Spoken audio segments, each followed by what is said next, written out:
Hello, everyone. How are you doing on this rather gloomy Friday afternoon?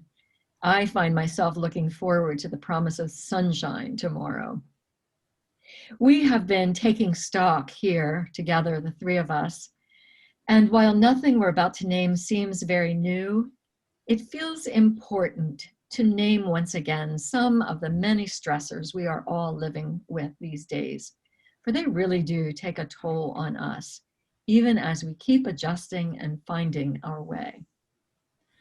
Pandemic life continues, and as we keep finding our way through, we are keenly aware that the holidays are coming up in not many weeks and bringing a whole host of questions and apprehensions about what will be possible and what will be safe. And then there's November 3 looming large over us all this year. Whether we're following closely each step of the way or have opted to tune out of as much of it as we possibly can, there is no getting around the fact that this year's election brings its own level of stress and anxiousness. That is surely enough to deal with, isn't it? But it's helpful to name for each other periodically that the congregation has the additional uncertainty and perhaps at times anxiety of being in an interim period as the search for the next long-term lead continues. It's a time of waiting, of wondering what will take shape next and when. As your current pastors, we hope there is some comfort in the routines we do have in place now and in the good life that continues in the midst of it all. But we want to acknowledge that the uncertainties of being in this in-between place are real. This all makes me want to pause and take a deep breath. And to remember again where our hope and our help really comes from. The psalmist's words come to mind. I lift up my eyes to the hills. Where does my help come from? My help comes from the Lord, the maker of heaven and earth. The next verse is, God will not let your foot slip.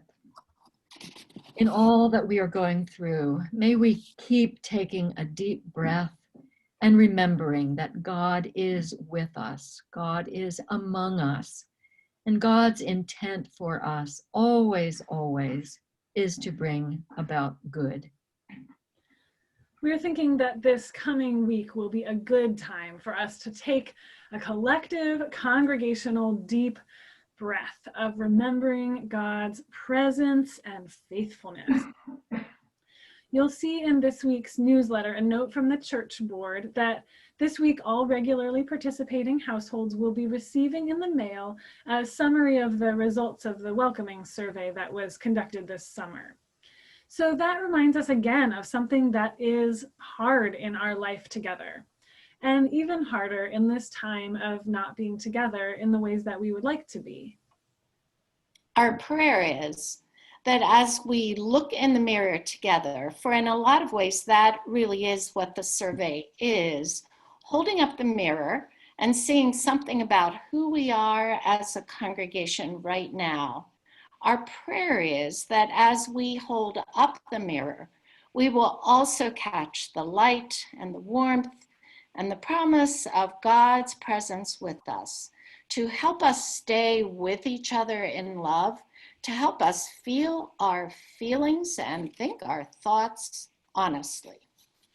Our prayer is that God's Spirit will flow freely among us and enable us to speak with each other in ways that help us together to cling to the rock that is God, to remember that Christ's presence is with us always, that Christ is Lord of heaven and earth. In the midst of so much, we are all so in need of grace and mercy and kindness, to know God's mercy to each of us and to extend mercy to ourselves and to each other. Along those lines, this Sunday's Children's Sunday School lesson has a tool for us. I'm going to show it to you. And just for fun, because fun is an essential element of life, I invite you to join the kids in using this tool. Are you ready? Let's put on our Mercy glasses. These glasses help us notice where mercy is all around us. Can I just say how great it was to just make Beth and Dorcas do that? And if you are having trouble seeing mercy around you, your mercy glasses can help you figure out where you might show mercy to others. It's a little thing, maybe it's silly, but a reminder that I found as helpful as any kid would. So join us now in this prayer adapted from the Corrymeela community. God who was before all the chaos, God who will be in any Eden to come. Set us down in this moment, right where we are. As we look to each other to make sense of this world, remind us that there is no horizon that will not lead to you. Help us to know deep within that our spirits will not find any place to hide from your searching love. And may that knowledge inspire in us new courage to be your church together, to bring out anew from this unsettled state we are in, a community whose heart is steadied by you.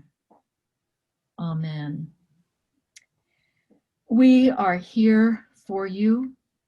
We hold you in our hearts and in our prayers. May the peace of Christ be with you this day, dear friends.